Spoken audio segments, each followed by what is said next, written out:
بسم الله الرحمن الرحیم. الحمد لله رب العالمین و الصلاة و السلام علی اشرف الانبیاء والمرسلین سیدنا و حبیبنا محمد و علی آله و صحبه اجمعین. بینندگان عزیز و گرامی، سلام علیکم و رحمت الله و برکاته. با قسمت دیگری از برنامه امامان وهابی شیعه در خدمت شما عزیزان هستیم. تقریباً 143 روز می‌گذرد از سکوت مرگبار آیت الله ناصر مکارم شیرازی، آیت الله جعفر سبحانی و آیت الله نجم الدین طبسی. پیامی که 143 روز پیش برای این مراجع بزرگ شیعه که بیشترین فعالیت‌ها، تالیفات، مقالات، کتاب‌ها و برنامه‌ها و شبکه‌ها و سایت‌های اینترنتی در مبارزه با اسلام ناب محمدی دارند به نام وهابیت. در حقیقت اینها دشمنان قرآن و سنت رسول الله صلی الله علیه و آله و سلم است. ما در نامه‌ای که برای این مراجع فرستاده بودیم فقط از اونها خواسته بودیم که 3 باب از ابواب کتاب توحید، این کتاب محمد ابن عبدالوهاب که درباره عقیده نوشته، و از اینها خواسته بودیم که فقط 3 باب از ابواب این کتاب را انتخاب بکنن و تناقضات و تضادهای این ابواب و این اعتقاد محمد ابن عبدالوهاب را با امامان بزرگوار اهل بیت رسول الله صلی الله علیه و آله و سلم از احادیث صحیح و بدون معارض شیعه از کتابهای خودشون ثابت نمایند. اما این آخوندهای بزرگ با این همه دبدبه و کبکبه و سر و صدایی که در ایران به راه انداختن، در سکوت مرگبار فرو رفتن و آیت الله قزوینی و دار و دستش هم نتونستن به این نامه جواب بدن، گرچه خیلی سر و صدا کردن و خودشونو به در و دیوار زدن. اما ما ولکن اینها نیستیم. انشاءالله تا روزی که این برنامه در شبکه جهانی وصال حق باشه، ما در هر برنامه ذکر خواهیم کرد که این آخوندهای شیعه نتونستن بعد از این همه کتاب و برنامه و سر و صدا 1 باب از ابواب کتاب توحید رو انتخاب بکنن که در تعارض با عقیده اهل بیت رسول الله صلی الله علیه و سلم باشه. در برنامه امروز هم در خدمت حضرت مولانا عبدالقدوس دهقان هستیم و موضوع دیگری که انشالله در موردش صحبت خواهیم کرد و اعتقاد محمد ابن عبدالوهاب در این مورد و اعتقاد ائمه بزرگوار اهل بیت رسول الله صلی الله علیه و سلم رو هم انشالله بیان میکنیم. حضرت مولانا. من در خدمت جناب عالی و تمامی بینندگان عزیز و ارجمند عرض سلام و ادب دارم. السلام علیکم و رحمت الله و برکاته.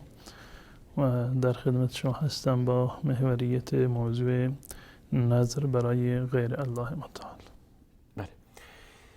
موضوع نظر برای الله متعال یا برای غیر الله متعال یکی از موضوعات مهمی است که متاسفانه خیلی از مسلمانان، حتی بعضی از اهل سنت، گرفتار مشکلات اعتقادی هستند در قضیه نظر. نظر عبادتی است که فقط و فقط برای الله سبحانه و تعالی باید انجام بگیره. اما متاسفانه تعدادی از مسلمان ها، خاصتا شیعیان، نظر رو برای غیر الله سبحانه و تعالی انجام میدن که این شرک است و مخالف تعالیم قرآن کریم و سنت رسول اکرم صلی الله علیه و آله و سلم می باشد.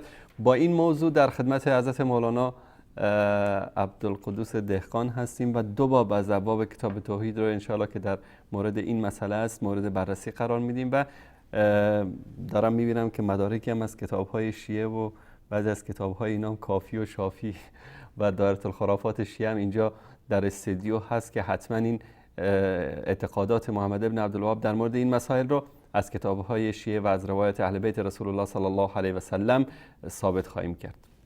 مولانا. الحمد لله رب العالمین و صلی الله علی نبینا محمد و علی آله و صحبه اجمعین.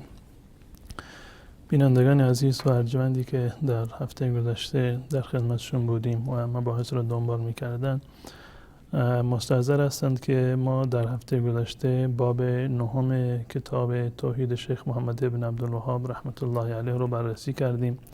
باب ما جاء فی الذبح لغیر الله، که ذبح برای غیر الله متعال شرک هست. اساساً ذبح و قربانی کردن برای الله متعال یک تقرب هست و یک عبادت هست، احکامی رو داره در شریعت اسلامی و اگر این تقرب و عبادت برای غیر الله متعال انجام بگیرد این می شود شرک. و در این زمینه روایات شیعه و اهل سنت رو، گفتار اهل بیت رسول الله صلی الله علیه و سلم رو کاملا تا جایی که به برنامه مربوط می شد خدمت بینندگان عزیز مفصلا نشان دادیم و فکر نمی کنم که در این زمینه اشکالی وجود داشته باشه.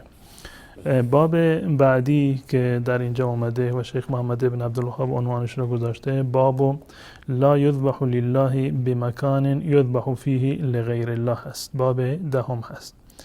ایشون استنباط کرده از یک روایتی که این روایت هم در کتاب‌های شیعه هست و هم در کتاب‌های اهل سنت و الجماعت هست، با اندک تفاوتی که انشاءالله اشاره خواهم کرد. می‌فرمایند که در جایی که برای غیر الله ذبح می‌شده، در محلی که قبلا محل ذبح برای یک بت بوده، برای افرادی غیر از الله متعال بوده که ذبح برای غیر الله که شرک است، یعنی حتی در جایی که قبلا شرکی انجام می گرفته و عبادت ذبح برای غیر الله متعال انجام می گرفته، از نظر شرعی ما باید از آن پرهیز بکنیم ولو این که این ذبح کردن برای الله و به نام الله باشد. اما چون که محلش محل مشکوکی هست و انسان رو در تردید می اندازد، شایبه شرک در اون هست، حداقل ظاهر قضیه همون شرکی هست که قبلا انجام می شده، بدین خاطر رسول الله صلی الله علیه وسلم من فرمودند از این کار و این همین مطلب رو شیخ محمد بن عبدالوهاب رحمت الله علیه جزء عنوان این باب قرار دادن. یعنی شاید هم کسی که اطلاع نداشته باشه از اصل قضیه فکر بکنه که این شخصی که الان داره برای خدام در اینجا ذبح میکنه همون شرک مشرکین رو انجام میده. قطعا وقتی که مشرکان قبلا در اینجا شرکی رو مرتکب میشدن، وقتی که ذبح کردن همان ذبح کردن هست، هیچ گونه تفاوتی رو ندارد. از نیت قلبی و درونی انسان کسی اطلاع ندارد، ظاهر عمل رو میبیند. ظاهر عمل این بوده که مشرکان در این مکان برای بت‌های خودشون ذبح می‌کردند و نذر انجام می‌دادند. اگر یک مسلمانی در همان مکان برود و ذبح بکند و قربانی بکند یا نذری رو انجام بدهد، ظاهر قضیه همان عمل مشرکان هست، گرچه نیتش متفاوت هست. این عمل شرک نیست، این عمل شرک نیست، زیرا که این گوسفند رو صرفاً برای الله متعال ذبح می‌کنند. اما چون که شائبه شرک وجود داره، شائبه گناه وجود داره، حداقل امکان داره که یک سوء تفاهمی ایجاد بشود، بدین خاطر رسول الله صلی الله علیه و سلم من فرمودند. این باب دهم هست، ان شاء الله مفصل تر توضیح خواهم داد. و باب 11 که در اینجا آمده، باب من الشرک النذر لغیر الله. این تفاوت تعبیر شیخ محمد بن عبدالوهاب را در باب دهم فرمودند که در جایی که برای غیر الله ذبح شده نباید ذبح کرد. نفرمودند که شرک هست، زیرا که این برمیگرده به اعتقاد خود فرد. اما در اینجا میفرماید که من الشرک النذر لغیر الله، نذر کردن برای غیر الله متعال در واقع شرک هست، زیرا که نذر یک عبادت هست مانند ذبح. همان گونه که ذبح کردن برای غیر الله شرک بود، نذر کردن برای غیر الله هم شرک هست که آیات و روایات ان شاء الله با هم خواهیم دید. اما قبل از این که من وارد این مبحث بشم، زیرا که ذبح برای غیر الله متعال و نذر برای غیر الله متعال با هم دیگر یک ارتباطی را در واقع دارند، هر دوتا را یک جا در یک برنامه ان شاء الله بررسی خواهیم کرد. و اساساً چون که متاسفانه در باب نذر عموم بینندگان ما اطلاعات زیادی رو ندارند و یکی از عباداتی هست که حق و باطل در این زمینه آمیخته شده و مردم بر اساس خرافات و بدعاتی که از زمان کودکی و از زمان گذشته در ذهنشون مونده، چه بسا که امروزه هم یک سری اعمالی رو انجام بدهند که مخالف شریعت اسلام هست. تفاوتی نداره که مخالف با دیدگاه اهل سنت و الجماعت باشه یا دیدگاه شیعه. متاسفانه همون گونه که شما اشاره کردید اکثرا شیعه این گونه هستند و تعدادی از اهل سنت و الجماعت هم شاید به خاطر عدم آگاهی نذری برای غیر الله متعال را در واقع داشته باشند. به خاطر این من این مبحث رو یک مقدار کلی‌تر از ابتدا در واقع شروع می‌کنم. اصل نظر برای غیر الله نظر کردن یعنی این که انسان یک عبادتی را که بر اون واجب نیست بر خودش واجب میکند. یعنی نظر عبادت هست. نظر عبادت هست درست. و یک تقرب هست به بارگاه الله متعال. درست. و نظر کردن یعنی این که یک عبادتی را و تقربی را که بر شما فرض نیست شما بر خودتون فرض میکنید. درست. این رو لازم قرار میدید که من باید فلان کار رو انجام بدم. به طور مثال کسی نظر میکند که من امروز باید 20 رکعت نماز اضافه بر فرض بخونم. درست. خب این 20 رکعت خوندن بر اون فرض نیست، اما وقتی خودش رو باید بخوانم برای الله میشود نظر. کسی نظر میکند که من حتما باید این هفته رو کاملا روزه بگیرم.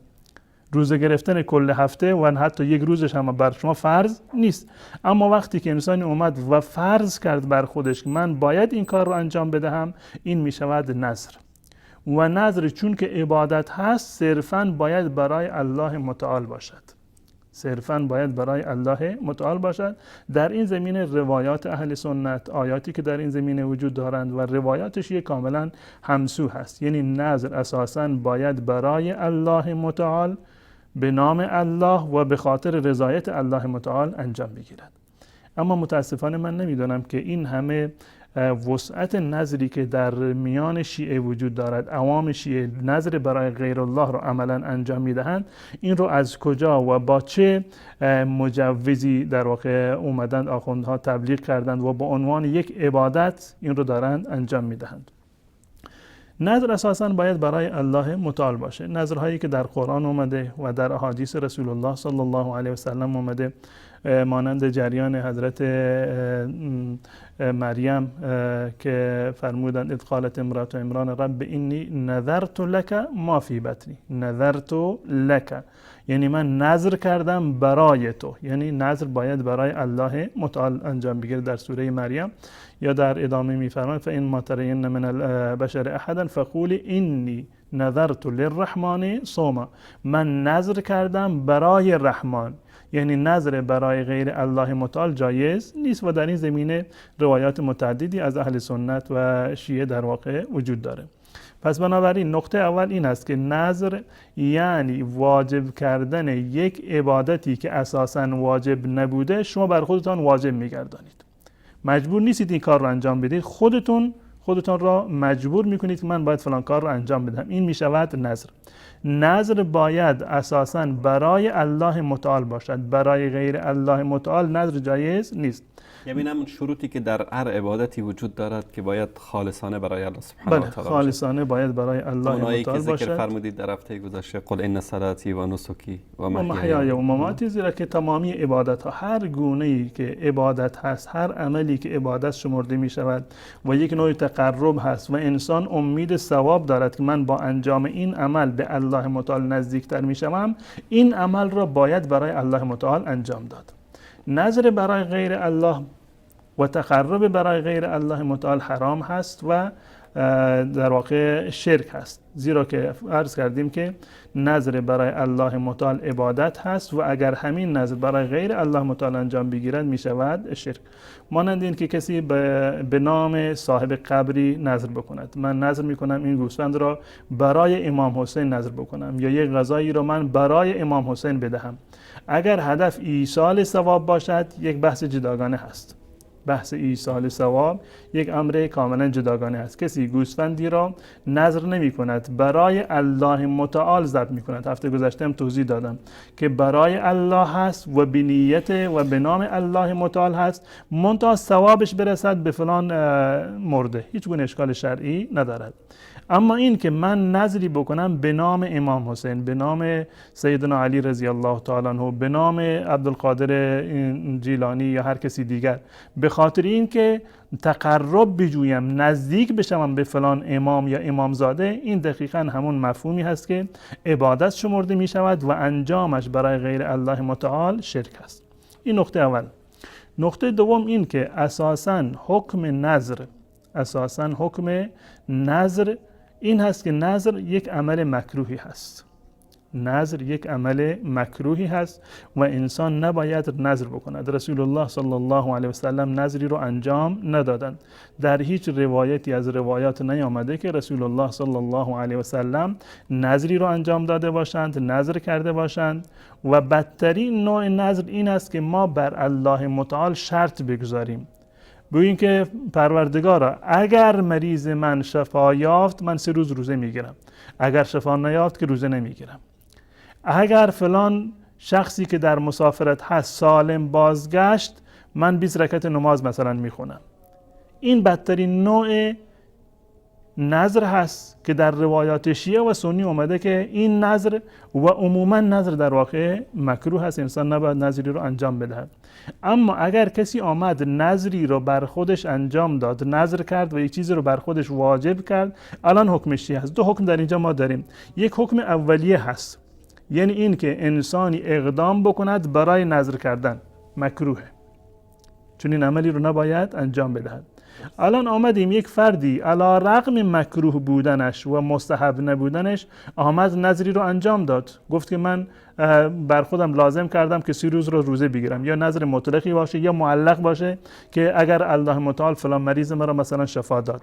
الان که نذر کرده حکمش چی هست؟ وقتی که نذر کرده و بر خودش واجب کرده باید این نذر رو انجام بدهد، وفا بکند.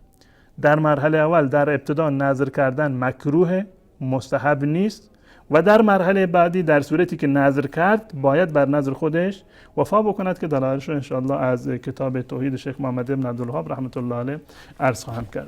اولا این که نذر را فقط برای الله متعال انجام داد، فقط باید نذر را برای الله متعال انجام بدیم. من از کتاب‌های شیعه این مورد رو خدمت بینندگان عزیز چند روایت رو عرض می‌کنم. کتاب وافی هست که در واقع چندین کتاب شیعه را، کافی را و کتب اربعه شیعه را در خودش جا داده. کتاب جلد 11 هست، کتاب الصیام و الاعتکاف و المعاهدات هست. در این کتاب در صفحه 505 این کتاب باب 68 یک عنوانی را دارد که باب انه لا نذر الا لله، نذری وجود ندارد مگر برای الله متعال. نذری وجود ندارد مگر برای الله متعال، یا می شود اینو ترجمه کرد که نذری جایز نیست مگر برای الله متعال. هر 2 تا معنی را می دهد. و در روایاتی که در اینجا آمده از بیشتر از کتاب کافی هست در ابتدای این باب، و میگوید که از امام ابی عبدالله نقل میکند که ایشان فرمودند یقول فلیس بشیء حتی یقول لله علی المشی الی بیته، اگر کسی نذر کرد نذرش منعقد نمی شود مگر در صورتی که بگوید که لله علی المشی، به خاطر الله متعال، نذر برای الله متعال. اگر برای غیر الله متعال باشد منعقد نمی شود و چنین نذری جایز نیست. این عنوان باب که انه لا نذر الا لله، شیعیان اهل سنت همه باید این نقطه رو توجه بکنند که نذر کردن برای غیر الله متعال جایز نیست، منعقد نیست، درست نیست، هر گونه که ترجمهش بکنند. نذر صرفا باید برای الله متعال باشه. این روایت اول هست که در این باب آورده. و در روایت بعدی که در اینجا آمده در این باب می‌فرماید که لیس النذر بشیء حتی یسمی لله شیئا، نذری وجود ندارد، منعقد نمی شود مگر زمانی که نام بگیرد صرفاً برای الله متعال. اگر برای غیر الله بود یا اصلا مشخص نکرد که برای چه کسی، نذری منعقد نمی شود. مشخص بکند یک عبادتی را مانند روزه، مانند صدقه یا هدیه قربانی یا حجی را برای الله متعال حتما باید نام بگیرد که این برای الله متعال هست. و همچنین در روایت بعدی از ابو عبدالله اومده که سألت ابا عبدالله علیه السلام عن الرجل یقول علی نذر، میگه بر من نذری واجب هست. قال لیس بشیء حتی یسمی المنذور، چون این چیزی درست نیست مگر این که منظور رو باید در واقع درست نام بگیرد. و یقول علی صوم لله، که بر من روزه‌ای برای الله متعال در واقع لازم هست، یا اینکه صدقه‌ای باشد یا عتقی باشد یا هدی باشد یا مورد دیگر، اما حتما باید مشخص بکند که لله هست. روایت بعدی، روایت 5 که در این باب هست، و در این روایت هم اومده که و قال اذا لم یجعل لله فلیس بشیء، وقتی که این نظر برای الله متعال باشه معتبر نیست، اصلا چیزی شمرده نمی شود. روایت بعدی که از ابی عبدالله هست، باسم در این روایت اومده که اسحاق ابن عمار میگوید که من به امام ابو عبدالله گفتم که انی جعلت علی نفسی شکرا لله رکعتین اصلیهما فی السفر والحضر افاصلیهما فی السفر بالنهار، میتونم این 2 رکعت رو بخونم برای الله متعال در روز بخونم اینها رو به عنوان شکر، من اینو میخوام بخونم؟ قال نعم. ثم قال، امام ابو عبدالله فرمودند که انی اکره الایجاب، انی اکره الایجاب. عرض کردم که نظر کردن اساساً مکروه است، نظر کردن اساساً مکروه، هم در روایات شیعه مکروه هست و هم در روایات اهل سنت. این روایت شیعه هست از امام ابو عبدالله نقل شده که انی اکره الایجاب، من مکروه میدانم، ناپسند میدانم و نادرست میدانم ان یوجب الرجل علی نفسی، این که انسان بر خودش چیزی رو واجب بکنه، عبادتی رو که الله متعال بر انسان واجب نکرده، لازم نکرده، شما بیایید خودسرانه این عبادت رو بر خودت لازم بکنی و خودت رو مجبور بکنی که فلان عبادت رو انجام بدهید. میفرماید که من چنین کاری رو ناپسند و مکروه میدونم. این استنباط من تنها نیست که این جمله به معنی این است که نظر مکروه است. دقیقاً همین عنوان در کتاب شیعه هم کاملا آمده، به طور مثال در کتاب تفصیل وسایل شیعه. دوستان اینو نمایش بدن، کتاب تفصیل وسایل شیعه هست و جلد 8 این چاپی است که بنده دارم. در صفحه 345 این کتاب، در صفحه 345 این کتاب و از چاپ‌های دیگر جلد 23 صفحه 303 هست. در اینجا یک بابی رو دارد، باب کراهت ایجاب الشیء علی النفس دائما بنذر و شبه. صراحتا مکروه است واجب گردانیدن یک چیزی بر انسان که انسان بر خودش واجب بکند به صورت همیشگی، این به وسیله نذر باشد یا امثال نذر. یک فردی بیاد بر خودش یک چیزی رو واجب بکند که قبلا واجب نبوده. و استحباب استجلاب الخیر و استدفاع شر به نذر غیر دائم، و نذر غیر دائم باشه این در واقع مستحب هست. و ان من جعل علی نفسی شیء من غیر ایجاب لم یلزمه و له ترکه، اگر کسی بر خودش یک چیزی رو قرار داد و گفت من فلان کار رو انجام میدم اما بر خودش واجب نکرده بود، میتواند که انجامش بدهد یا اینکه ترکش بکند. همون روایتی هست که در اونجا آمده بود که امام ابو عبدالله رحمت الله علیه و رضی الله عنه گفته بودند که اینی من دوست ندارم که یک چیز رو انسان بر خودش واجب بکند، که این روایت هم از همون دقیقاً روایت امام ابو عبدالله هست که از کافی نقل کرده. و همچنین در روایت بعدی جمله دیگری هست، روایت دوم که در اینجا اومده، ان احدهما، از امام باقر یا امام جعفر صادق، یکی از این دوتا، لا توجب علی نفسک الحقوق، بر خود چیزی رو، حقی رو واجب نکن، اما وقتی که واجب کردی اونو باید عمل بکنی. و همچنین در روایت بعدی اومده از اسماعیل ابن جابر از ابی عبدالله قال لا تتعرضوا للحقوق فاذا لزمتكم فاصبروا لها، بر خودتون چیزی رو لازم نکنید، متعرض نشوید به حقوق، اما اگر چیزی بر شما لازم شد اون کار رو باید شما انجام بدید. این روایات شیعه هست که در این زمینه اومده که نذر باید برای الله متعال باشد. این مورد اتفاق در میان شیعه و سنی، اما متاسفانه عمل بسیاری از شیعه ها و چه بسا سنی ها برخلاف آن چیزی هست که در آیات قرآن و روایات اهل سنت و شیعه اومده.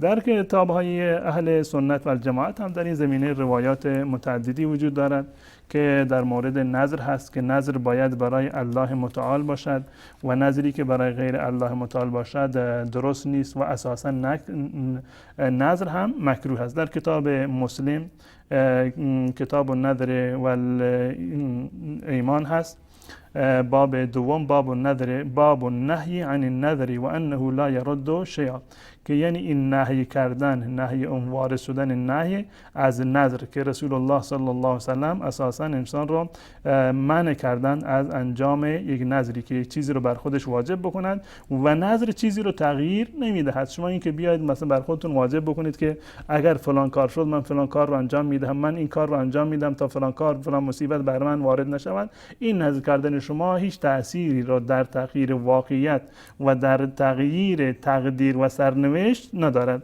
در این روایت از حضرت عبدالله ابن عمر اومده قال اخذ رسول الله صلی الله علیه وسلم یوما ینهانا عن النذر. رسول الله صلی الله علیه وسلم یک روزی ما رو از نذر منع کردند و یقول انه لا يرد شیئا. نذر هیچ چیزی رو عوض نمیکنه. نذر کردن شما واقعیت را یا تقدیر را عوض نمی کند. و انما یستخرج به من الشحیح. و توسط نذر انسان یک چیزی را از فرد شحیح و بخیلی خارج می کند. یعنی این نذر یک راهکاری هست برای اینکه از یک شخص بخیل یک چیزی را شما به زور بخواید بکشید. یک فردی فرض کن که بخیل هست و صدقه نمیدهد. الان فرض کنیم فرزندش بیمار شده یا دچار مشکلی شده، الان نذر میکنه پروردگارا اگر این فلان مشکل من حل شد، بچه من الله متعال شفا داد، من فرض کنیم که 1 میلیون صدقه میدهم در راه الله متعال. خب قبلا کجا بودی؟ چرا صدقه نمیدادیم؟ این نذر یک راهکاری هست که انسانی که خودش شحیح هست و بخیل هست توسط نذر میخواد از خودش یک چیزی رو به زور بیرون بکشد. در حالت عادی نذری رو انجام نمیدهد یا صدقه‌ای رو انجام نمیدهد. و همچنین در روایت بعدی که روایت 4 است در اینجا باز اومده که انه نهى عن النذر. بازم روایت ابن عمر هست که رسول الله صلی الله علیه و سلم از نذر کردن نهی کردند و قال انه لا یأتی بخیر. نذر کردن هیچ خیری ندارد. نذر کردن خیری ندارد. و انما یستخرج به من البخیل. و توسط نذر فقط انسان میتواند که عمل صالحی را یا صدقه‌ای را، نماز و روزی را از فردی که بخیل هست اونو به زور در واقع بیرون بکشن. و روایت دیگری در این زمینه واقعا بسیار زیاد هست، هم در کتاب‌های شیعه و هم در کتاب‌های اهل سنت و الجماعت.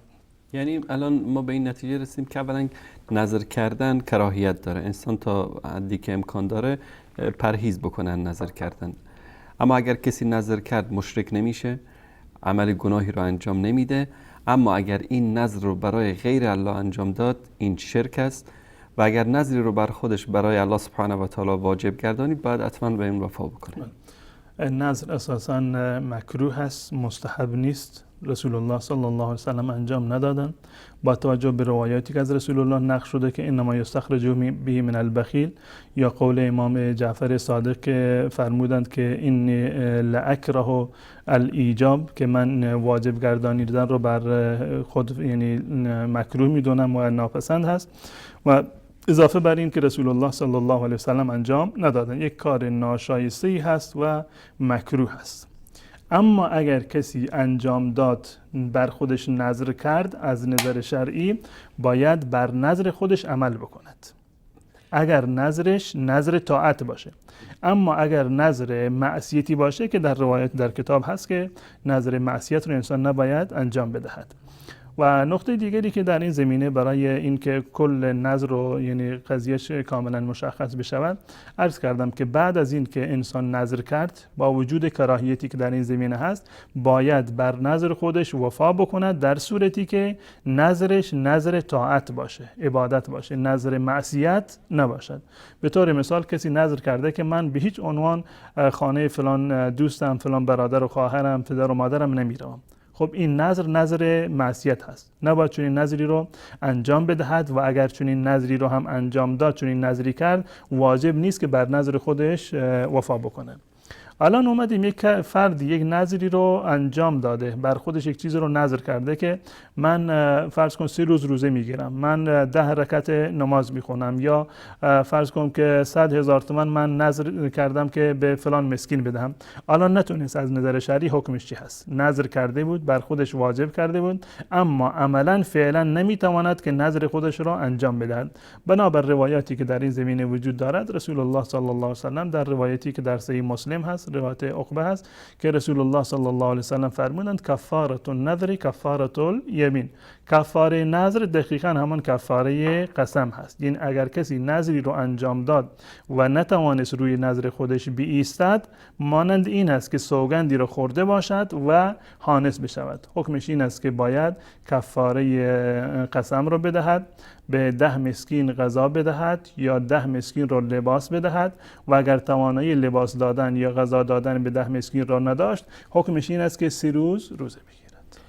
جزاکم الله خیر. برای این بود مختصری در مورد نظر طبق آنچه که در روایت های کتب اهل سنت و کتب شیعه اومده بود، روایاتی که از ائمه بزرگوار اهل بیت رسول الله صلی الله علیه و آله و سلم و همچنین در روایات اهل سنت که از اصحاب بزرگوار رسول الله صلی الله علیه و آله و سلم روایت شده. میان برنامه میبینیم و بعد از اون انشاءالله با ادامه موضوع در خدمت شما عزیزان خواهیم بود. با ما همراه باشید. چرا مراجع شیعه پاسخ نمیدهند؟ مراجع و نویسندگان شیعه امثال مکارم شیرازی و سبحانی و طبسی و غیرهم در این سالیان دراز که اهل سنت منبری در اختیار نداشته اند، صدها خرمن کاغذ سفید را روسیاه کرده و یک طرفه به نام نقد وهابیت هرچه خواسته اند گفته و نوشتند و مردم را از عقیده شیخ محمد ابن عبدالوهاب رحمه الله بیم داده اند. واقعیت آن است که کتاب التوحید شیخ محمد ابن عبدالوهاب رحمه الله عقیده مشترک و مسلم تمامی مسلمانان و در رأس همه عقیده امامان شیعه است. ما برای آنکه حق و حقیقت برای همگان آشکار گردد، از مراجع شیعه تقاضایی به شرح زیر مطرح نموده ایم. خدمت مرجع عالی قدر جهان تشیع آیت الله العظمی جعفر سبحانی دامت افاضاتهم. خدمت آیت الله حاج شیخ نجم الدین طبسی دام ظله. خدمت مرجع عالی قدر جهان تشیع آیت الله العظمی ناصر مکارم شیرازی دامت افاضاتهم. السلام علیکم و رحمت الله و برکاته. با توجه به تألیفات و تلاش‌های گسترده جناب عالی در نقد وهابیت و شناخت عمیقی که از منابع و باورهای امامان شیعه دارید، از شما درخواست داریم که برای تبیین حقایق و روشن شدن افکار عمومی شیعه و سنی، حداقل 3 عنوان از ابواب کتاب التوحید، مهمترین تألیف عقیدتی شیخ محمد ابن عبدالوهاب رحمه الله را که به نظر جناب عالی تضاد بیشتر و آشکارتری با عقاید امامان 12 گانه شیعه دارد انتخاب نموده و خلاف آن را از گفتار صریح و صحیح و بی‌معارض امامان شیعه اثبات نمایید. و برای آنکه جای هیچ توجیه، ابهام و تردیدی باقی نماند، مؤکداً استدعا داریم که به نکات زیر عنایت فرمایید. حداقل 3 باب را انتخاب نمایید. ابوابی را برگزینید که با عقاید ائمه شیعه تضاد بیشتر و آشکارتری داشته باشد. صرفاً از روایات و گفتار امامان شیعه استدلال نمایید. روایات مورد استدلال صریح، صحیح و بی‌معارض باشد. و چنانچه کتاب التوحید شیخ محمد ابن عبدالوهاب را با عقیده امامان شیعه در تضاد نمی بینید، احتراما نظر خیش را در این مورد اعلام بفرمایید. پیشاپیش از پاسخگویی جناب عالی سپاس گذاریم. برنامه تلویزیونی امامان وهابی شیعه. پاسخهای ممکن: الف، کتاب التوحید شیخ محمد ابن عبدالوهاب رحمه الله با عقیده امامان اهل بیت تفاوت دارد که در این صورت با ذکر دلیل بیان نمایید. با امامان شیعه در مورد مباحث اعتقادی اظهار نظر نکرده و عقاید اسلامی را به شیعیان خود نیاموخته‌اند. جیم، در مورد مباحث اعتقادی مذکور از امامان شیعه روایاتی صحیح در دست نیست و روایات شیعه متعارض و غیر قابل اعتماد است. دال، عقیده شیخ محمد ابن عبدالوهاب هیچ تفاوتی با عقیده امامان شیعه ندارد و شیخ محمد ابن عبدالوهاب رحمه الله پیرو واقعی امامان اهل بیت است.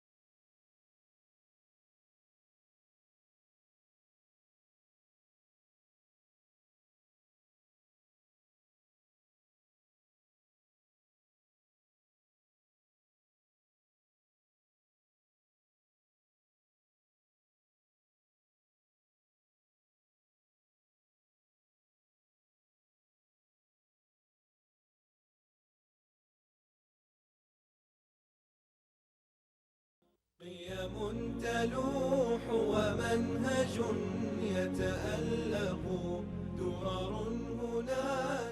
با سلامی دوباره خدمت بینندگان عزیز و گرامی، با ادامه موضوع برنامه نذر برای غیر الله سبحانه و تعالی در خدمت شما عزیزان هستیم. جناب استاد، در باب دهم فرمودید که در مورد ذبح کردن در مکانی که مشرکین در اونجا برای غیر الله سبحانه و تعالی ذکر میکنن، آیا در این مورد روایاتی یا توضیحاتی شیخ محمد بن عبدالوهاب ذکر کرده در کتابش؟ بله. در باب دهم این کتاب عنوانش این هست که لا یذبح لله بمکان یذبح فیه لغیر الله. در جایی که برای غیر الله متعال ذبح می شده، حتی برای الله متعال نباید ذبح کرد. این یک نوع ممنوعیتی در واقع در این مورد وارد شده. در این باب شیخ محمد بن عبدالوهاب رحمت الله علیه یک آیه آورده و یک حدیثی رو.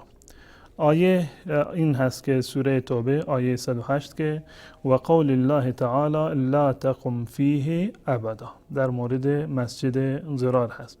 وقتی که منافقین این مسجد را در مدینه منوره ساختند، با اینکه مسجد اساساً برای الله متعال هست، یعنی جای سجده و محل عبادت الله متعال هست، اما چون که یک هدف دیگری در اینجا بود و این مسجد ضرار بود و چه بسا که مورد سوء استفاده قرار می گرفت، خود این نماز خواندن رسول الله صلی الله علیه وسلم در اینجا یک مهر تأییدی بود بر این مسجد. رسول الله صلی الله علیه وسلم از جانب الله متعال منع شدند که لا تقم فیه ابدا، هرگز اجازه نداری که در این مسجد بروی و نماز بخوانی.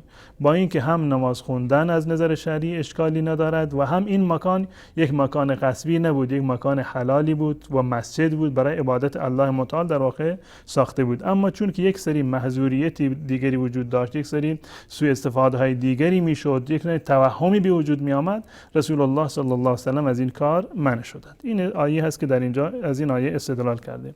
روایتی که در اینجا هست ان ثابت بن ضحاک رضی الله تعالی عنه است که قال نذر رجل ان ينحر ابلا ببوانه، یک مردی نذر کرد که شتری را در محلی به نام بوانه ذبح بکند. در روایت دیگر اومده که گوسفند را نذر کردن.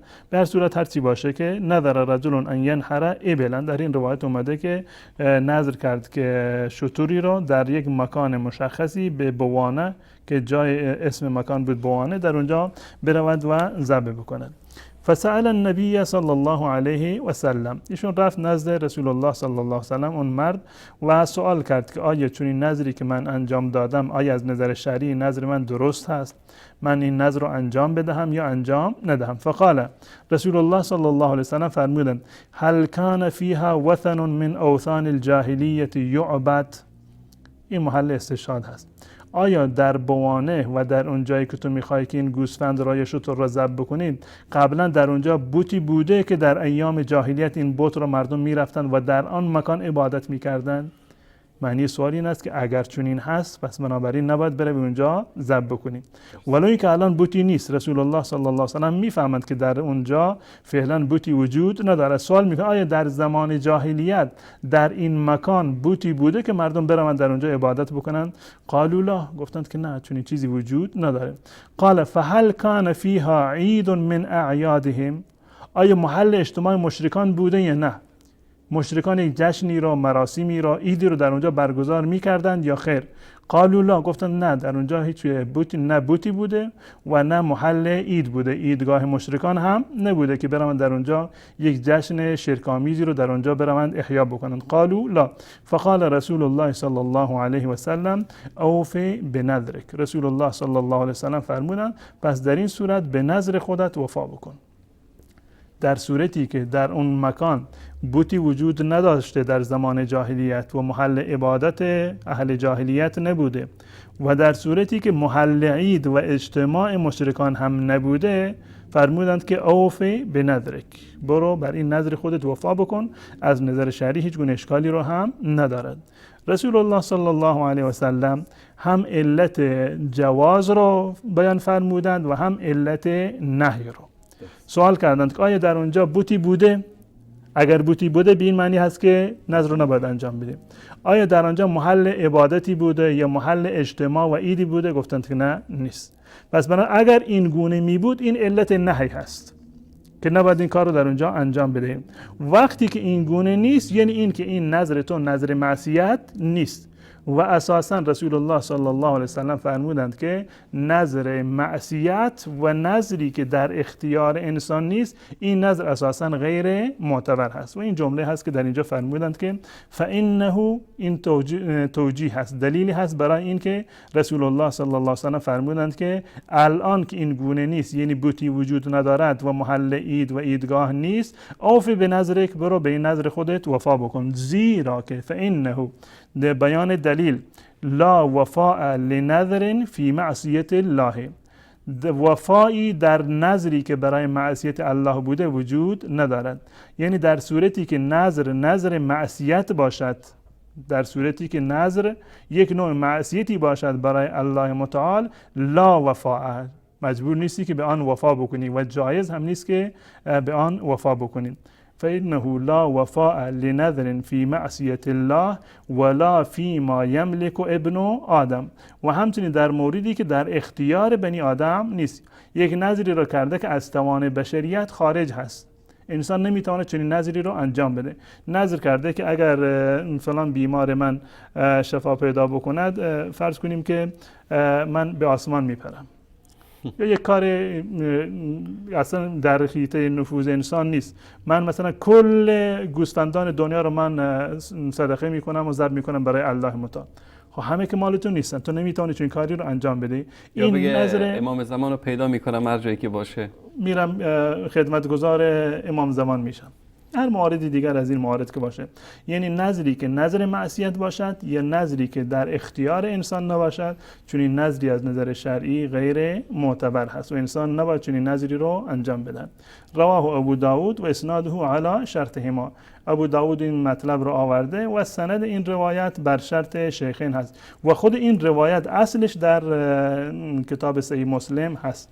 اصل این روایت که در اینجا که در مورد نظر در معصیت، این در به اصطلاح کتاب صحیح مسلم هست. اما این جریان سبب ورود یعنی این داستانی که قبلا بیان شده که یک مردی میخواست که برود در بوانه ذبح بکند و رسول الله صلی الله علیه و سلم این سوالات رو فرمودند و نهایتا فرمودند که لا وفاء لنذر فی معصیت الله. خود این نظر در معصیت الله در روایات دیگر اومده و در صحیح مسلم هست، اما اصل جریان این سبب ورودش در صحیح مسلم نیست و این روایت در کتاب شیعه هم اومده که انشاءالله عرض خواهم کرد. الان این مطلبی هست که شیخ محمد ابن عبدالوهاب گفته، نمیدونم کجای این مطلب با عقیده امامان شیعه و با تشیعی که واقعا اگر پیروی از علی باشد کجایش تناقض و تضاد داره. در این زمینه شیخ محمد ابن عبدالوهاب چندین نکته رو از این آیه و از این روایت استنباط کرده که من این برخی از این موارد رو خواهم گفت.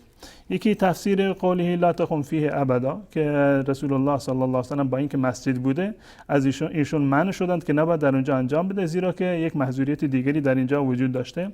و ان المعصیه قد تؤثر فی الارض، معصیت در خود زمین هم تأثیر میگذارد. و کذالک الطاعت، و همچنین طاعت، یعنی محلی که در آنجا عبادت شده متبرک می شود و محلی که در آنجا معصیتی انجام گرفته اون هم در واقع متأثر می شود. به این خاطر در محل معصیت نباید عبادتی رو و نظر رو در آنجا انجام بدهند. و رد المسألة المشکلة الى المسألة البینة لیزول الاشکال، که مسئله ای رو که مبهم هست اینو بر همون اصل باز میگردانیم تا اینکه در واقع اشکال واضح بشه. و نقطه چهارم استفسال المفتی اذا احتاج الى ذلك، مفتی وقتی که کسی سوال کرد باید این با تفصیل سوال بکنه تا اینکه جوابش دقیق باشه. مسئله پنجم ان تخصیص البقعه بالنذر لا باس به اذا خلا من الموانع، این که کسی نذر بکند که من در فلان جا میرم این حیوان رو ذبح میکنم اشکالی ندارد در صورتی که از موانع خالی باشد، ممنوعیتی نباشد، در اونجا محل عبادت کفار و مشرکان نبوده، در محل اعیادشون نبوده، هیچ اشکالی ندارد که انسان نذر بکند که من در فلان بیابان میروم گوسفندی رو برای الله ذبح میکنم. نقطه ششم المنع منه اذا كان فيه وثن من الاوثان الجاهلیه ولو بعد زواله، نقطه هفتم این اگر در اونجا یک بوتی بوده ولو این که بت رو الان برداشته باشن شما اجازه ندارید که در اونجا بروید ذبح بکنید. و نقطه هفتم المنع منه اذا كان فيه عید من اعیادهم، اگر محل اجتماعشون بوده هم وفای بر این نذر درست نیست. نقطه هشتم انه لا يجوز له الوفاء بما نذر في تلك البقعه لانه نذر معصیت، زیرا که در این صورت نذر معصیت شمرده می شود. شرک نیست اما نذر معصیت هست و بنابراین نباید آن را انجام بدهد. نقطه نهم الحذر من مشابهة المشرکین فی اعیادهم ولو لم یقصدهم، انسان باید از نظر ظاهری هم باید سعی بکنه تا جایی که ممکن هست مبادا مشابه مشرکان باشه. چه بسا افرادی گمان بکنند این عملی که شما انجام دادید همان عملی هست که در زمان جاهلیت انجام می شده. نقطه دهم لا نذر فی معصیت که از روایت صراحتا این معلوم بود. نقطه یازدهم لا نذر لابن آدم فی ما لا یملک، و چیزی که در اختیار بنی آدم نیست و در اختیارش نیست چنین کاری رو هم چنین نظری از نظر شرعی درست نیست. این کل مطلبی هست که در این باب شیخ محمد ابن عبدالوهاب آورده و به خاطر اینکه این باب با باب بعدی کاملا یکی هستند و روایاتش هم در کتاب شیعه در یک جا اومده، من ابتدا کل این باب رو هم خدمت بینندگان عزیز مطرح میکنم، بعدش دقیقاً این روایاتی رو که در کتاب محمد ابن عبدالوهاب هست از کتاب شیعه نمایش میدم، گرچه کفایت میکند روایاتی که من از کتاب وسائل شیعه و کتاب وافی نشون دادم واقعا اصل مطلب را به صورت کامل همان گونه که عقیده محمد ابن عبدالوهاب هست کاملا به تصویر کشیده بود. در باب 11 میفرماید که باب من الشرک النذر لغیر الله، نذر برای غیر الله متعال شرک هست. دلیلش چی هست؟ زیرا که نذر یک نوع تقرب هست و عبادت هست برای الله متعال و انجامش برای غیر الله متعال می شود شرک. قول الله تعالی، این جمله که الله متعال فرمودند و این آیه یوفون بالنذر در سوره انسان که الله متعال در این آیه کسانی را که وفای به نذر میکنند، ابرار و نیکوکارانی را که وفای به نذر میکنند آنها را ستوده. یکی از موارد مشخصشون، یکی از صفات نیکشون این هست که یوفون به نذر وفا میکنن. همون مطلبی که من قبلا عرض کردم که بنابر روایاتی که در این زمینه آمده اساسا نذر مکروه هست و مستحب نیست، زیرا که رسول الله نهی فرمودند و خودشون در زندگی خودشون حتی یک بار هم نذر نکردند و بالفرض اگر کسی نذر عبادتی کرد که نذر معصیت نباشد بر آن واجب هست که بر نذرش را عملی بکند. وفای به نذر واجب هست در صورتی که این نذر شما نذر طاعت و بندگی باشه، نذر معصیت یا نذری برای قطع ارتباط روابط خویشاوندی و خانوادگی نباشد. یوفون به نذری، پس بنابراین چون که الله متعال در اینجا ابرار و نیکوکاران را ستوده که به نذرشون وفا میکنن، وفا به نذر یک امر پسندیده و محبوبی هست. اینطوری نیست که بعضی برداشت کردن که این به اصطلاح یک نوع مدحی است برای کسی که نذر بکنه. اساساً برای خود کسی که نذر کرده مدحی نیست، زیرا که عرض کردیم که انسان در باید سوره حج هم میگه که ولیوفوا نذورهم، در اونم سوره همین مطلب رو دقیقاً میرسانه که یعنی این که وقتی که ثم لیقضوا تفثهم ولیوفوا نذورهم، نذری رو که انجام دادن باید وفا بکنن. الله متعال بنابر رحمت خودش این موارد رو بر ما لازم نکرده. اگر قرار بود همه این موارد رو جز واجبات شرعی باشند چه بسا که انسان ناتوان میشد. الان که انسان اومده بدون این که از جانب الله متعال دستوری به اون داده بشود بر خودش واجب میکند، بعد از این که واجب کرد باید این عمل رو انجام بده. اساسش مکروه هست به دلیل روایاتی که در این زمینه آمده، اما وقتی که نذری رو انجام داد باید این نذر را عملی بکند و به نظر خودش وفا بکند. آیه دیگری که در اینجا شیخ محمد ابن عبدالوهاب آوردن و ما انفقتم من نفقه او نذرتم من نذر فان الله یعلم، هر مواردی رو که شما هزینه بکنید، خرج بکنید، انفاق بکنید در راه الله یا نذری را که شما انجام میدهید فان الله یعلم، الله متعال نذر شما را میداند. خب دانستن الله متعال یعنی چی؟ یعنی این که الله متعال این نظرش از نظر شما آگاه هست و به شما به خاطر نظرتون ثواب میدهد اگر اون را عملی بکنید، در صورتی که نظر طاعت و عبادت باشه. و یک روایت رو در اینجا آوردند و فی صحیح عن عایشه، و در روایت صحیح اومده از حضرت عایشه در صحیح بخاری از عایشه نقل شده که ان رسول الله صلی الله علیه و سلم قال من نذر ان یطیع الله فلیطعه، اگر کسی نذر کرد که الله متعال را اطاعت بکند، یعنی عبادتی رو انجام بدهد، فلیطعه، اطاعت بکند، این طاعت و بندگی رو انجام بدهد و بر نذر خودش وفا بکند. و من نذر ان یعص الله فلا یعصه، اگر کسی نذر کرد که الله متعال را معصیت بکند، نافرمانی بکند، چون این نذری رو انجام ندهد. مبادا که به خاطر و به بهانه نذر شما از الله متعال معصیتی رو انجام بدید. کسی نذر کرده که من به خانه پدر و مادرم، خواهر و برادرم نمیروم، آیا بگیم چون که نذر کرده باید عملی بکنه تا زمانی که زنده هست نباید به خانه پدر و مادرش برود؟ نه، این نذر معصیت هست، نباید شما بر این نذر عمل بکنید. اما نذر کردید که من میخوام 3 روز روزه بگیرم، 3 روز روزه رو بر خودت لازم کردید، نباید این کار رو انجام میدادی. اما وقتی که خودت این کار رو انجام دادی و این نذر رو بر خودت فرض کردی، باید عملا این نذر رو انجام بدهی.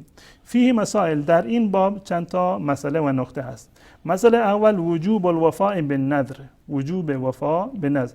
اگر نذری رو انجام دادی واجب هست که بر نذر خودت وفا بکنی، به دلیل آیه یوفون بالنذر و آیه بعدی که او نذرتم من نذر فإن الله یعلمه، باید بر نظر خودت وفا بکنیم. نقطه دوم، اذا ثبت کونه عبادتا لله فصرفه الى غیره شرک، وقتی که ثابت شد که این نذر یک عبادتی هست برای الله متعال، پس بنابراین انجام این عبادت نذر برای غیر الله متعال مساوی هست با شرک. زیرا که معنی شرک این هست که عبادتی رو و تقربی رو که خاص برای الله متعال هست، شما این عبادت و تقرب را برای غیر الله متعال انجام بدهید، این می شود همان شرک. پس بنابراین وقتی که ثابت شد که نذر یک عبادت هست و وفای به نذر واجب هست، پس بنابراین نذر کردن برای غیر الله متعال می شود شرک. الثالثه، نقطه سومی که در اینجا آمده، ان نذر المعصیت لا یجوز الوفاء به، جایز نیست که انسان بر نذر معصیت وفا بکند. وقتی که نذر معصیتی رو انجام داد از نظر شرعی نباید به اون نذرش وفا بکنه. در این باب شیخ محمد ابن عبدالوهاب یک روایت رو آورد و در باب قبلی هم یک روایتی رو آورده بود. هر دو تا این روایت گرچه به صورت جداگانه در بقیه کتاب‌های شیعه هم اومده، درباره نهی که از نذر اومده و نهی که از نذر معصیت اومده که نذر معصیت منعقد نمی شود یا جایز نیست، اما دقیقاً همین روایات در کتاب مستدرک نوری هم اومده. دوستان این نمایش بدند، کتاب مستدرک الوسائل و مستنبط المسائل، تعریف خاتمة المحدثین حاجی میرزا حسین نوری طبرسی متوفی 1320، تحقیق مؤسسه آل بیت علیهم السلام لاحیاء التراث، الجزء السادس عشر و جزء 16 هست. این هم مشخصات این کتاب. و در صفحه 92 این کتاب یک بابی رو دارد که باب انه لا ينعقد النذر في معصیت ولا مرجوح و حکم نذر الشکر و زجر. در این باب دقیقاً همین روایت رو آورده که اهل سنت و الجماعت در اینجا آورده بودن. ان اول الله اینو ذکر کرده، ان النبی صلی الله علیه و سلم انه قال من نذر ان یطیع الله فلیطعه، کسی که نذر کرده که اطاعت بکند و بندگی بکند، عبادتی رو انجام بدهد، باید این کار رو انجام بدهد. و من نذر ان یعص الله فلا یعصه، اگر کسی نذر کرده که معصیت بکند نباید این معصیت رو انجام بدهد. این دقیقاً همین روایتی هست که در اینجا از حضرت عایشه رضی الله تعالی عنها نقل شده که ان رسول الله صلی الله علیه و سلم قال من نذر ان یطیع الله فلیطعه و من نذر ان یعص الله فلا یعصه. هیچ گونه تفاوتی رو این روایات ندارن. اما روایتی که در باب قبلی بود این بود که رسول الله صلی الله علیه و سلم فرمودند که فإنه لا وفاء لنذر فی معصیت الله ولا فیما لا یملک ابن آدم. همین روایت دقیقاً در کتاب مستدرک روایت بعدی هست. و انه صلی الله علیه و آله و عنه که از کتاب قبلی هست اول الله و عنه صلی الله علیه و آله قال لا نذر فی معصیت ولا فیما لا یملک ابن آدم، نذر در معصیت درست نیست یا منعقد نمی شود، ولا فیما لا یملک ابن آدم، و نه در موردی که در حیطه نفوذ و قدرت و ملکیت انسان در واقع نیست. دقیقاً همون مطلبی هست که شیخ محمد ابن عبدالوهاب آورده بود، به استثناء این تفاوتی که قبلا عرض کردم این است که سبب ورودش را در اینجا نگفته. سبب ورودش رو، علت این را که رسول الله صلی الله علیه و سلم فرمودند که لا نذر فی معصیت ولا فی ما لا یملک در اینجا نیاورده، اما شیخ محمد ابن عبدالوهاب و در روایت ابو داود اومده بود که یک فردی نذر کرد که من در فلانجا برم و شتری را قربانی بکنم. رسول الله صلی الله علیه و سلم فرمودند که اگر در آنجا بوتی نبوده یا در آنجا محل اجتماع کافران نبوده، فرمودند که در اونجا برو این نذر را انجام بده. و این خلاصه مطالبی هست که در این دو باب شیخ محمد ابن عبدالوهاب رحمت الله علیه ذکر کرده بودند که دقیقاً همین روایات و همین اقوال از گفتار اهل بیت رسول الله صلی الله علیه و سلم هم کاملا وجود دارد و دقیقاً یکی هست. جزاکم الله خیر. تشکر میکنم از جناب مولانا عبدالقدوس دهقان و شما که تا این لحظه با ما همراه بودید. میان برنامه کوتاه میبینیم و برمیگردیم انشاءالله با تماسهای شما عزیزان در خدمتتون خواهیم بود.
قيم تلوح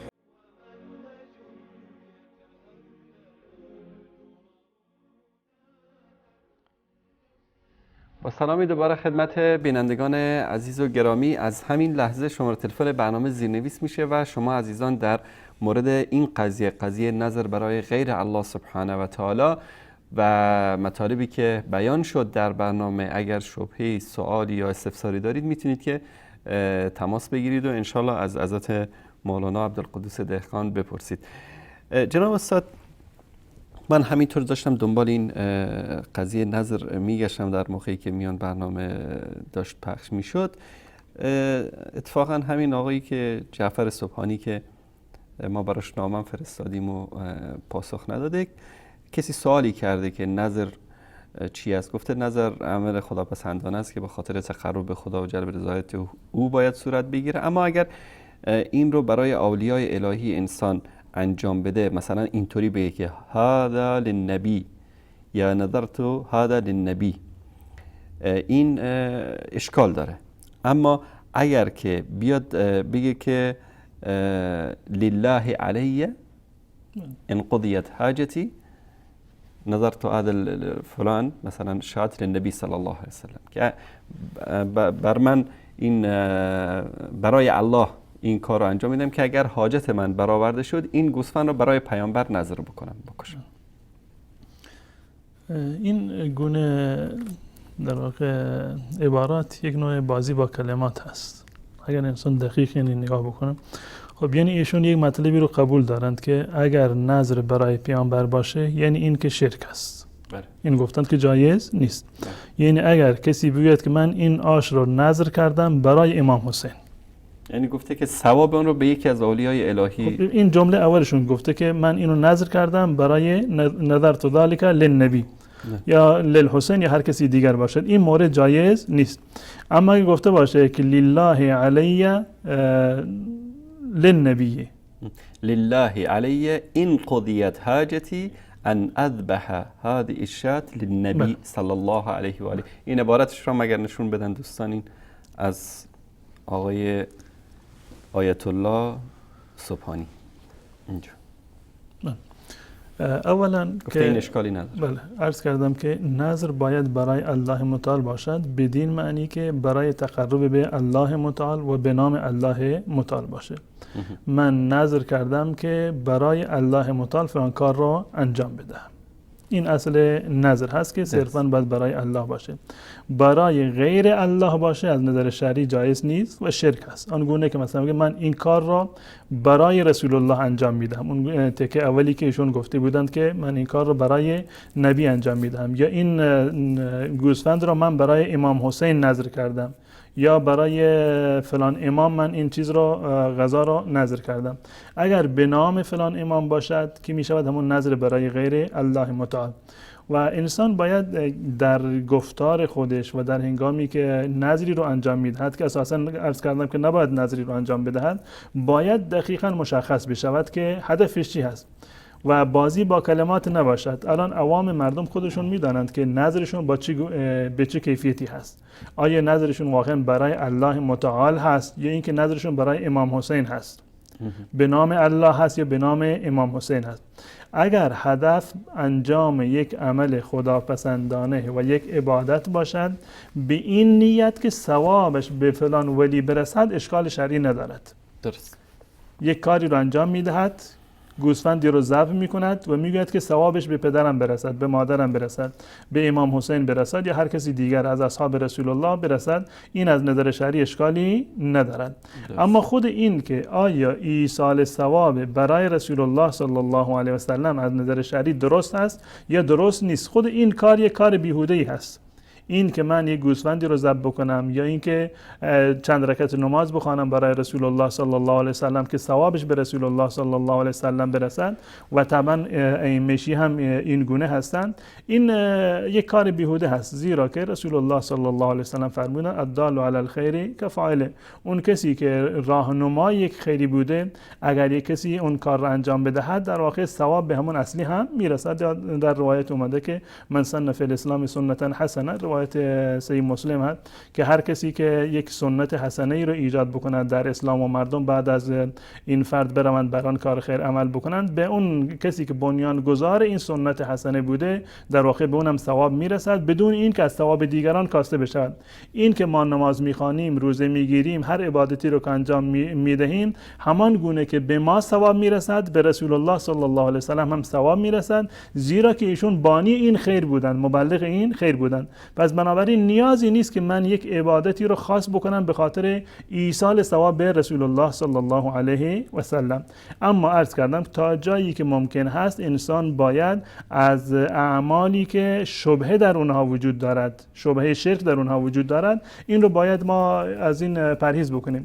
که یک کسی بیاد بگه که لله علی للنبی یا لله علی للنبی که بازی با کلمات باشه، شبهه وجود داشته باشه، این موارد را علمای شیعه باید کاملا برای شیعیان واضح بکنند و آشکار بکنند که اگر هدفتون ایصال ثواب هست یک بحث جداگانه هست، اگر هدفتون نظر هست به خاطر تقرب به ائمه یا به بقیه موارد این یک حکم کاملا جداگانه هست و این دو مسئله حکمشون هم کاملا جداگانه هست. ایصال ثواب برای رسول الله صلی الله علیه و سلم یک کار بیهوده هست، زیرا که اساساً به ایشان ثواب میرسند و انسان نباید و انجام نظر برای رسول الله یا برای ائمه دیگر به معنی تقرب به این بزرگواران همون عبادت هست و شرک محسوب میشه. جزاکم الله خیر. اصلا خود این حرفی که ایشون گفته خودش شرک در شرک است، یعنی تناقض در تناقض.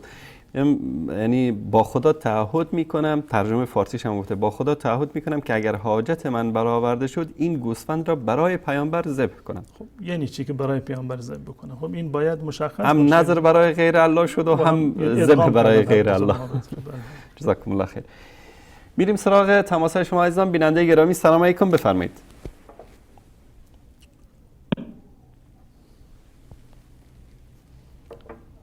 سلام علیکم، بفرمایید. تماس بعدی. سلام علیکم، بفرمایید.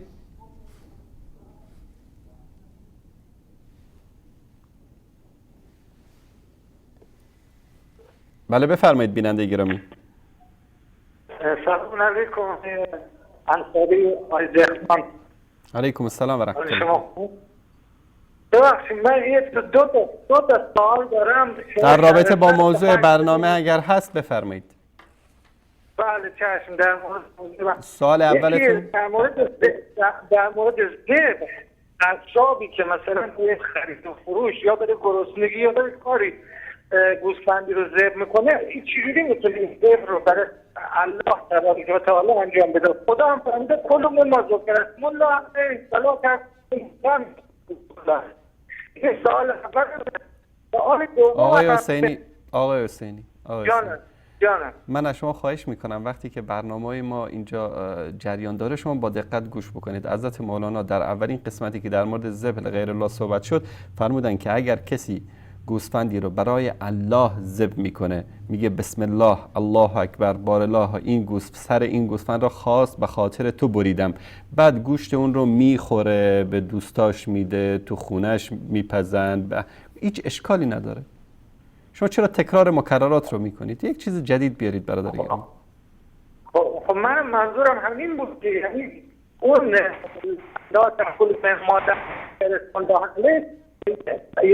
تشکر میکنم آقای حسینی. شما دارید فقط وقت برنامه رو میگیرید. انشالله با دقت بیشتر برنامه رو گوش بکنید، تکرار نکنید، آخوندبازی هم در نیارید. بیننده بعدی سلام علیکم، بفرمایید. یک قاعده کلی داشته باشید، هر وقت دم الاغ به زمین رسید شما آخونده آدم میشید، قبل از اون آدم نمیشید. این رو یقین رو داشته باشید. بیننده بعدی سلام علیکم، بفرمایید. این سوال دوم گوش بدین آیه آدم نمیشید شما. بیننده گرامی بفرمایید. سلام علیکم.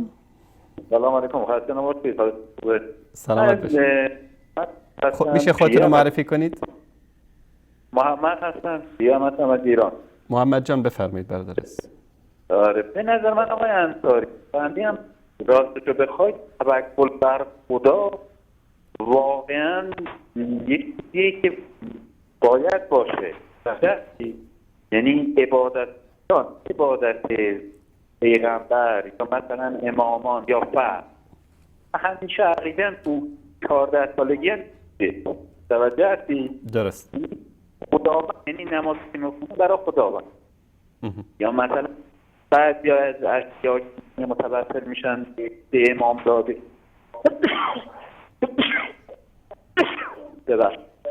خوش میکنم. متوسل میشن یا قبل ندارم به زمینه من حالا بله آقا محمد بزرگوار، این حرف شما دقیقاً فرموده الله سبحانه و تعالی و رسول الله صلی الله علیه و سلم و دستورات ائمه بزرگوار اهل بیت است.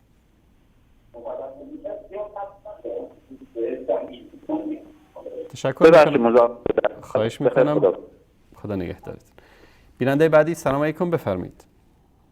الو، سلام علیکم. علیکم السلام و رحمت الله. و رحمت الله و برکاته. با تشکر از برنامه خود مصطفی هستم از کردستان. آقا مصطفی بفرمایید برادر عزیز.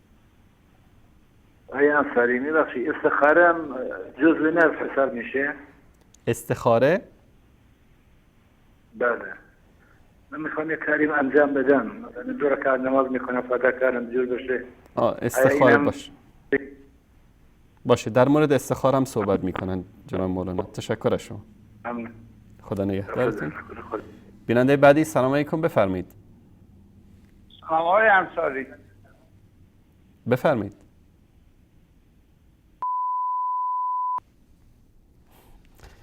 این دیگه ادب آخوندی رو نشون میده. بیننده بعدی سلام علیکم، بفرمایید. الو سلام جناب آقای انصاری. علیکم السلام و رحمت الله و برکاته. جناب من بیننده بعدی سلام علیکم، بفرمایید. سلام. علیکم السلام و رحمت الله. ببخشید لطفاً صدای تلویزیونتون رو ببندید بیننده بزرگوار و خودتون رو معرفی کنید از کجا زنگ میزنید. بیننده بعدی سلام علیکم، بفرمایید. الو بفرمایید. سلام. سلام و رحمت الله. ابوالفضل هستم از قم.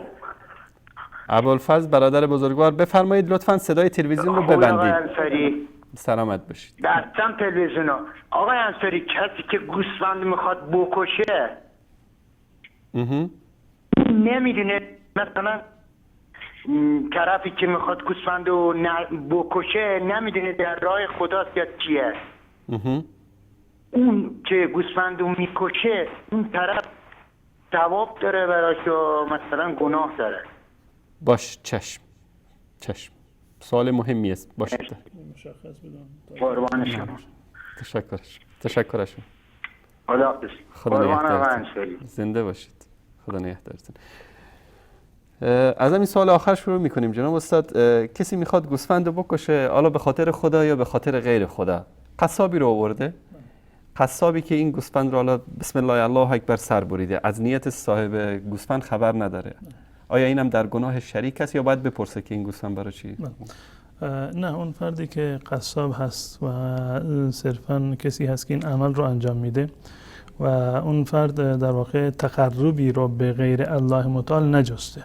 درست. اصل حرف ما رو این هست که ذبح کردن گوسفند یک نوع عبادت هست و تقرب هست که باید صرفاً به خاطر تقرب برای الله متعال انجام بگیره. درست. اگر کسی اومد این تقرب را برای غیر الله متعال انجام داد، این در واقع می شود شرک. درست. اما آن کسی که عملاً این گوسفند را به دستور کسی دیگر ذبح می کند، خود اون قصاب از نظر شرعی شریک جرم نیست و از نیت اون کسی که حیوان را ذبح کرده اطلاع ندارد. زیرا رسول الله صلی الله علیه و سلم فرمودند انما الاعمال بالنیات. این شرک بودن یا شرک نبودنش بستگی به نیت آن کسی دارد که تقرب می‌جوید. کسی که در اینجا تقرب می‌جوید اون کسی هست که پول گوسفند رو داده یا حتی مثلا قصابی رو آورده که این رو ذبح بکند. خود قصاب در اینجا تقرب نمی‌جوید، بلکه قصاب اومده به خاطر کسب و درآمد خودش این کار رو انجام می‌دهد. آقا مصطفی از کردستان فرمودن که من استخاره بکنم، 2 رکعت نماز بخوانم، این حکمش چی است؟ استخاره به معنی طلب خیر هست. استخاره معنی لغویش به معنی طلب خیر از الله متعال هست. یک فردی میخواد یک کاری رو انجام بدهد و دو دل هست که آیا این کار رو انجام بدهم بهتر هست، انجام ندهم بهتر هست. استخاره میکند بدین معنی که 2 رکعت نماز میخواند، بعد از نماز دعا میکند که پروردگارا من این کار رو میخوام انجام بدهم، تو از من بهتر میدانی، قدرتت علمت زیاد هست، اگر این کار به خیر من هست در دنیا و آخرت این کار رو برای من میسر بکن، اگر به خیر من نیست من رو از این کار منصرف بگردان. این روش استخاره هست، برای طلب خیر هست. و بعد از این هم چیزی رو که در قلب شما میاد و عزمتون رو جزم میکنید و اون کار رو در واقع انجام میدید، این برای طلب خیر هست. این از نظر شرعی هیچ گونه اشکالی رو نداره، جایز هست. و رسول الله صلی الله علیه و سلم دعای استخاره رو در حد سوره از قرآن به اصحاب خودشون یاد میدادند و اصحاب رسول الله صلی الله علیه و سلم همیشه استخاره میکردند. اما این که استخاره رو برای این انجام نمیدهند که کار شما درست بشود. استخاره برای این هست که شما دل شما یک طرفه بشود و تصمیمتان قطعی بشود که فلان کار رو انجام بدهید، به خیر شما هست یا به خیر شما نیست.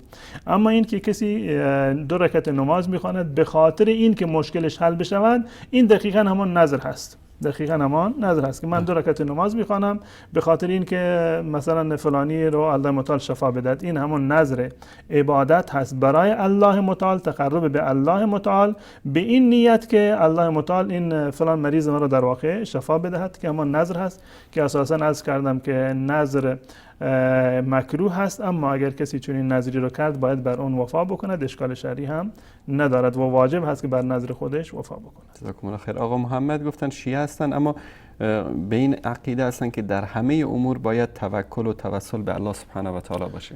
بله قطعا، یعنی توکل یکی از گونه های عبادت هست و انسان صرفا باید بر الله متعال توکل بکند، اعتمادش بر الله متعال باشد.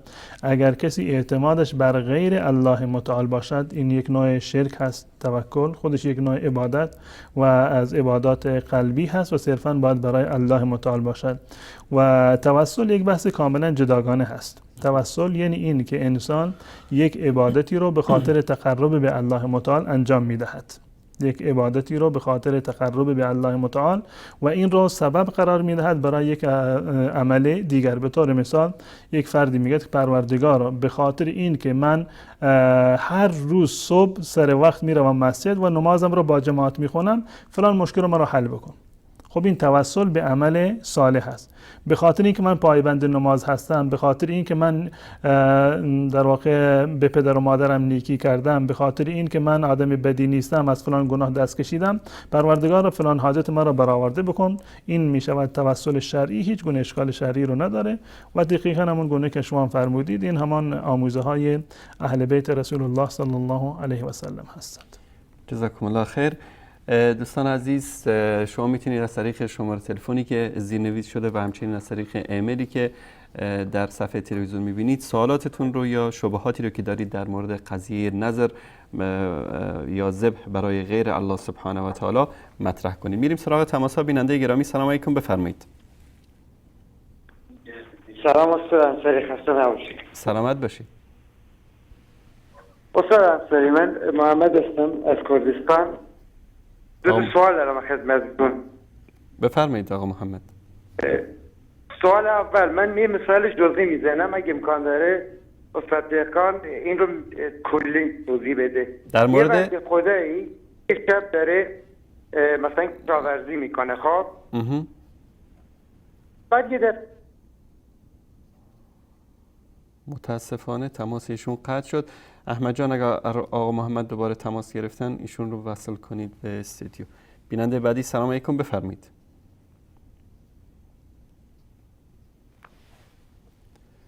بله سلام علیکم، بفرمایید.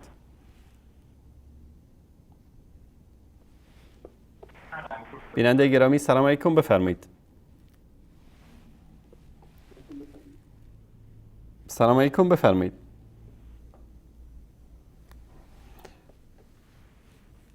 بیننده گرامی شما رو خط هستید، بفرمایید. سلام علیکم. علیکم السلام و رحمت الله. آقای انصاری، اگر این کسی نظری برای ما بیارن، بله، ولی ما نیتی که نمیدونیم که الان این نظری که برای ما آوردن برای الله هست یا غیر الله، برای استفاده مثلا یه چیز خوردنی باشه تکلیف ما چیه؟ باشه چشم. ممنونیم. زنده باشید. در این مورد هم صحبت میکنیم. تشکر از شما. بیننده بعدی سلام علیکم، بفرمایید.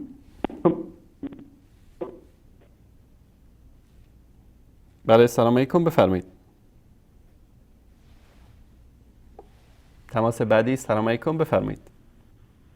آقای انصاری خواهش کردم بذار سوال من بپرسم و یه هفته مطرح میشم. خب آقای حسینی شما مریض هستید، شما بیمارید، شما خودتون رو به روانشناس معرفی کنید. برادر عزیز روزانه در نمازتون میخوانید فصل لربک وانحر، برای الله نماز بخوانید و قربانی بکنید، ذبح برای الله بکنید. بعد میگی که والا کسی بخواد ذبح بکنه گوششو بخوره اشکال داره؟ نه اشکال نداره، این روز اول گفتیم. خواهش میکنم مزاحم نشید. بیننده بعدی سلام علیکم، بفرمایید. سلام علیکم. علیکم السلام و رحمت الله.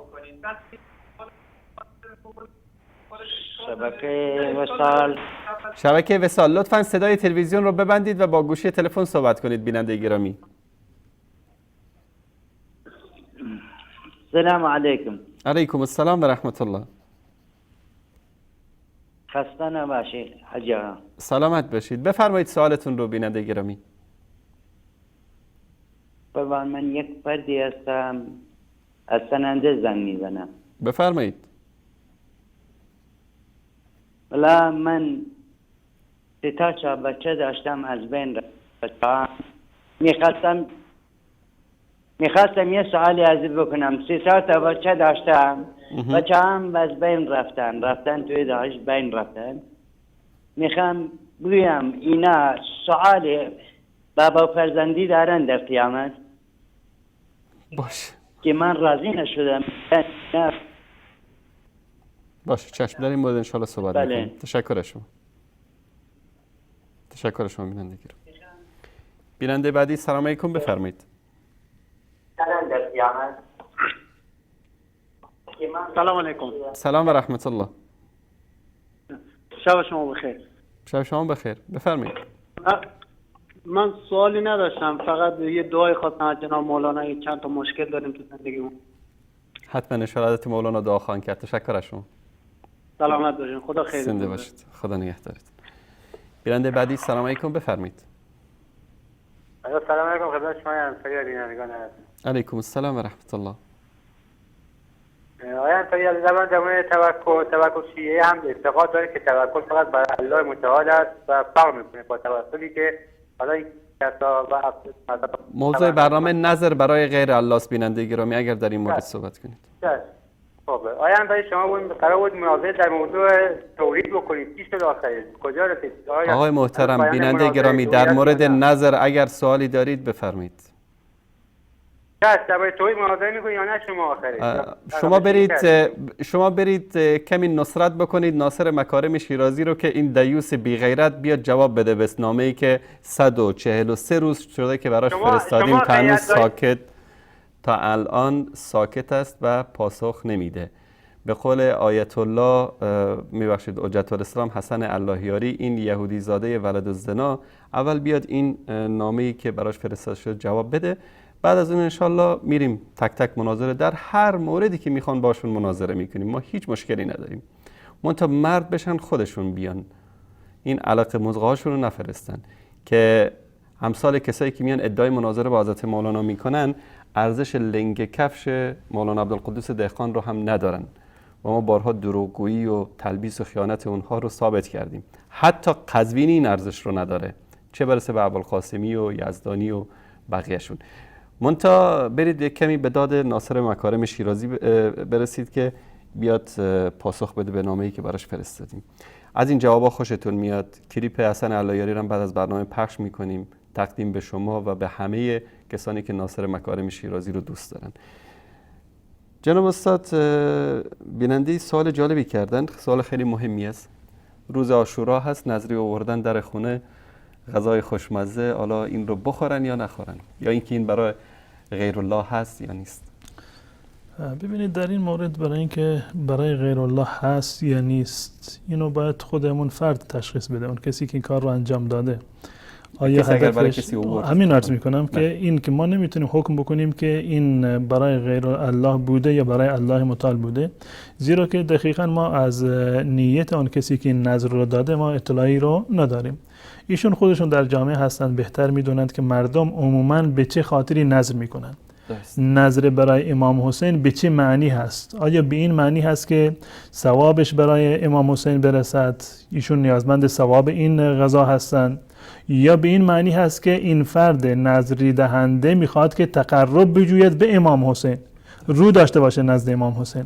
اگر شیعیان به این خاطر نظر میکنند که تقرب بجویند به امام حسین، این نظر حرام هست، ولو این که آشم باشه، هر چیزی که باشه، چه گوسفندی باشه که ذبح کرده باشند یا غذای دیگری باشه، ولو این که پول نقدی باشه، اینو بدهند به این نیت که این نظری دهنده مقرب بارگاه امام حسین باشه، امام حسین حرفشون رو قبول بکنه، حاجتشون روا بکنه. این دقیقاً همان شرک هست و این نظر برای غیر الله هست و حرام قطعی و 100% هست. اما اگر هدف ایصال ثواب هست، ایصال ثواب هست، اولا در ایصال ثواب نباید در چنین جاهایی که برای غیر الله نظر می شود شبهه نظر برای غیر الله هست، انسان نباید چنین کاری رو انجام بده.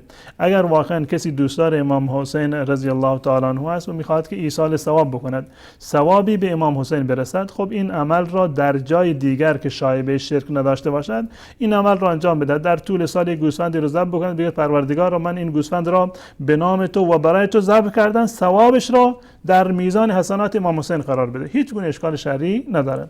اما چون که نظریه عاشورا عرض کردم که هر دو تا احتمال را دارد، بس بنابراین اگر نخورند این اولاتر و بهتر هست، زیرا که احتمال داره که نظر برای غیر الله بوده باشه که حرام قطعی و 100% هست. جزاکم الله خیر. بیننده دیگری از سنندج پرسیدن که بچه‌هاشون رفتن با داعش بدون اجازه ایشون، آیا این ارتباط، چون راضی نیستم گفتن از این قضیه، آیا در قیامت این ارتباط پدری و فرزندی چگونه خواهد؟ ارتباط پدری و فرزندی قطع نخواهد شد، یعنی به خاطر این که یک فرزندی در واقع نافرمانی پدر و مادرش رو انجام داده یا فرزند نیکوکاری نبوده و بنابر مصلحتی، یعنی شاید اون گونه که خودشون فکر میکردند یک کاری رو انجام دادن بدون اجازه، از نظر شرعی باید بدون اجازه پدر و مادر نمیرفتند و چون این چیزی برایشون جایز نبود، باید پدر و مادرشون رو خدمتگزاری میکردند. اما این به این معنی نیست که در روز قیامت رابطه فرزندی و پدری در میان اونها قطع میشود. بازم در روز قیامت پدر و فرزند خواهند بود. ایشون به جای این که الان دعای بد بکنند، نفرین بکنند، الان یک اشتباهی رو انجام دادن، باید و بهترین است که برایشون دعای مغفرت و رحمت بکنند و اگر اشتباهی رو هم انجام دادن، الله متعال از سر تقصیر و اشتباهشون بگذارد. جزاکم الله خیر. بیننده بعدی که حالا اینا از همون 200 نفری هستن که تو شبکه ولایت نشستن و فقط هدفشون اخلال در برنامه‌های شبکه‌های اهل سنت هست، چرا شما مناظره نمی‌کنید؟ من بی حیاتر از این جماعت ندیدم حضرت مولانا، بازم اگر شما تعلیقی دارید. هدف از مناظره یعنی این هست که حق واضح و آشکار بشه. نامه ای رو که ما نوشتیم به مراجع شیعه عرض کردیم که این اگر اینو جواب دادند حق واضح و آشکار میشه. اما متاسفانه به جای این که بیاند یک جواب علمی بدن، حتی کسانی که در پی این هستند که جواب بدن یا به قول خودشون جواب دادن، صرفاً چند تا دروغ رو سر هم گذاشتند و چند تا اتهام دیگر و نقل روایات دروغین یا اتهاماتی رو در این زمینه وارد کردند و عملاً هیچ کسی نیامده که یک جواب علمی و منطقی اون گونه که ما ازشون خواسته بودیم جواب بدن.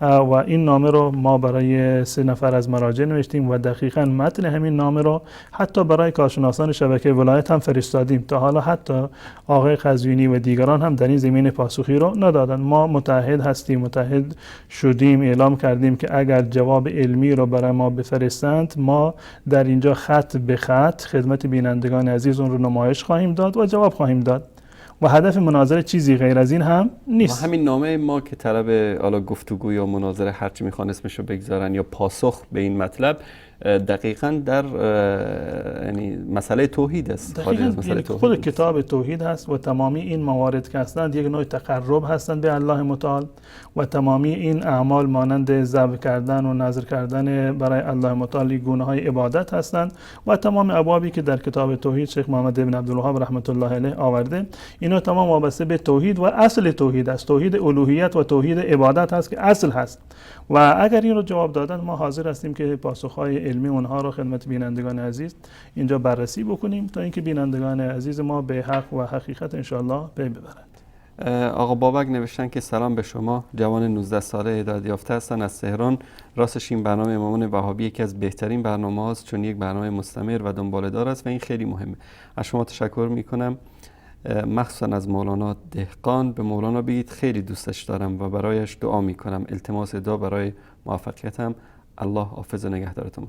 ایشون هم التماس دعا داشتن و بیننده دیگری هم که عرض کردن که مشکلات فراوان. اگر یک دعای کلی برای همه بینندگان. من همیشه یعنی در وقتی که الله متعال توفیقی برای دعا میدهد در هر جایی که باشه، من همیشه بینندگان عزیز رو یاد میکنم، حتی به صورت کلی عرض میکنم که بینندگان شبکه جهانی وصال حق و خصوصا کسانی که تقاضای دعا کردند یا افرادی که اسمشون رو بلد هستم حتی به اسم نام میبرم و برای همهشون دعا میکنم. شما هم در حق ما دعا بکنید که الله متعال انشاءالله دعاها رو بپذیرند و آخرت و عاقبت همه ما و شما بینندگان عزیز رو الله متعال انشاءالله به خیر و سعادت بگرداند. آمین.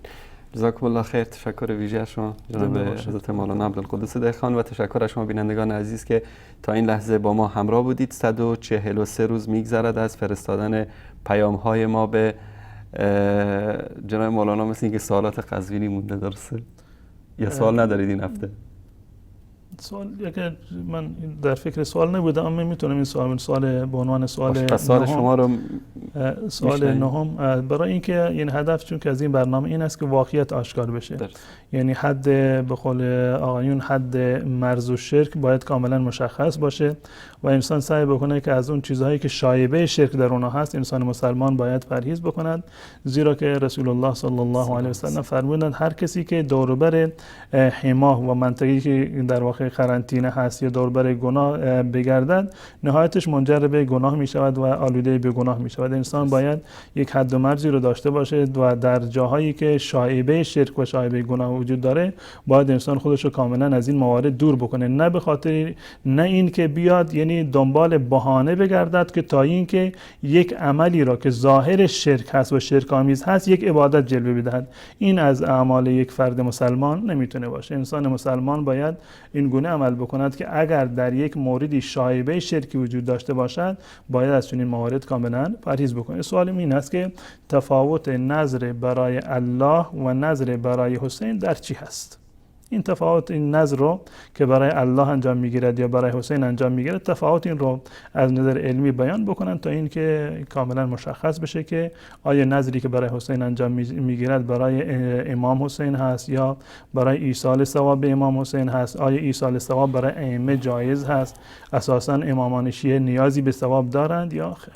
جزاکم الله خیر. اینم بنویسید در لیست سوالاتی که بی پاسخ مونده تا هنوز و آیت الله قزوینی جرئت نکرده که به این سوالا پاسخ بده، علاوه بر دروغ‌هایی که از ایشون بارها در این شبکه پخش شده و جوابی دریافت نکردیم. همونطور که گفتم 143 روز گذشته و ناصر مکارم شیرازی، جعفر سبحانی، نجم الدین طبسی، شبکه ولایت با 200 تا کارشناس و دکتر و مرجع و همه آخوندهایی که اونجا جمع شدن و حوزه علمی قم و همه آخوندهای شیعه در ایران و عراق و لبنان و همه جا هنوز نتونستن به این نامه‌ای که فرستاده شده برای 3 تن از مراجع اینا پاسخ بدن و این نشانده حجز، ناتوانی و بدبختی و بیچارگی آخوندهای شیعه است که فقط کارشون دروغ و تلبیس و خیانت و فریب دادن مردم جاهل و نادان است. تا فرصت دیگر که باز هم با قسمت دیگری از برنامه امامان وهابی شیعه با شما عزیزان خواهیم بود، همه تان را به پروردگار متعال میسپارم و صلی الله علی سیدنا و حبیبنا محمد و علی آله و صحبه اجمعین.